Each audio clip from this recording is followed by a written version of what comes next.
टींडे ले ले, घिया ले ले, कद्दू ले ले, अदरक ले ले, तोरी ले ले, गाजर ले ले, मूली ले ले।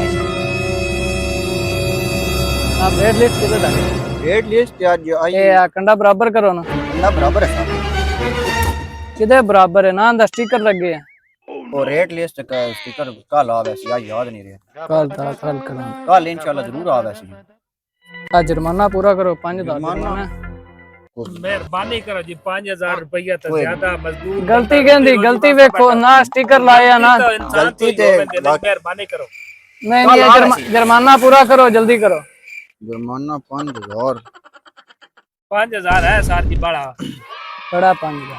हेलो बार गरीब बंदा पर्ची तो ना दे दो ए लगवा तो और कोई होंदे पर उस्ताद गरीब बंदा आसो वाई दी डैडी है लैब तोड़ के ओ पत्रेरो जी जी ए पेंटी जे छोड़ के आता है तानो यार कमेटी वाले आन 5000 जुर्माना कर तोड़ देना है ए कमेटी वाला आया हां ए जिस टाइम हुन ताश खेड़ के मेरे को उठी अपना गवाडी है ओ वेख जानो यार ठग गए। प्लेट पड़ी नंबर प्लेट भाई नंबर प्लेट कौन ही होनी वो प्राइवेट स्कूटर आ वाह